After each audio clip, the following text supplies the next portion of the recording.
Hello mga palangga, masayang buhay sa ating lahat. Kumusta kayo dyan? Welcome to my channel again. For today's video ay magluluto ako ng masarap na hapunan. Ayan, ako lang kumakain nito kasi meron ng ibang ulam yung asawa at saka anak ko. Kasi minsan kanya-kanya kami ng pagkain dito kasi hindi sila kumakain ng ganito. Kumakain naman ng gulay yung asawa ko, kaya lang hindi ganito. So, i-prepare ko na yung mga kakailanganin ko, sibuyas, bawang at saka sili. Ayan, alam nyo ba na maganda ang benefits ng sibuyas at saka bawang sa ating katawan, pati yung sili. May napanood kasi akong video doon ko nalaman yung so i-google nyo na lang kasi baka mali-mali din yung masabi ko dito. So, 'di ba?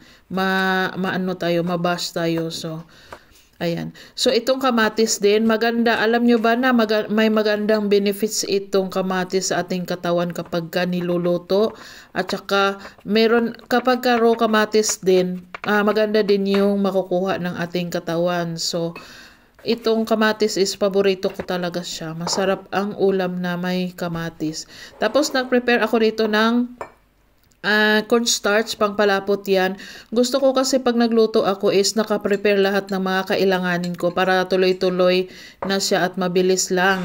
So ito ngayon, nagpainit ako ng kawali, nilagyan ko ng mantika, tapos igisa ko ang sibuyas, bawang at saka sili. Igisa-gisa lang yan ng ganyan hanggang sa maluto, okay na siya. Pagkatapos niyan ay ilagay na yung iba pang sangkap, itong kamatis. Ayan. So, igisa lang din natin yung kamatis. Maliliit na kamatis yung gamit ko dito kasi wala ako nung malalaki. Ayan. So, lagyan ng pangpalasa, pepper, garlic, onion powder, kaunting magic kasi wala ako nung Norwegian seasoning. Tapos, fish sauce, kontian lang muna yung mga pangpalasa kasi pwede naman dagdagan kapag kulang. Basta wag nyo lang kalimutan na tikman yung niluluto nyo. Tapos niyan, ilagay na ang ating mushroom. Ayan. Gusto ko kasi talaga itong mushroom na to. Kasi nung bata pa ako, kumakain ako nito dati kasi marami doon sa umahan namin. After mag-ulan, maraming mushroom. Ayan. So, nilagyan ko konting tubig. Tapos, oyster sauce kasi dapat medyo dry ito. Kaya lang gusto ko ng isabaw sa kanin. So, nilagyan ko ng medyo sabaw-sabaw konti. Tapos, nilagay natin muna yung steam ng pak choy kasi medyo makapal siya at medyo matagal siya maluto. Pero wag naman overcook. So, yung tama lang.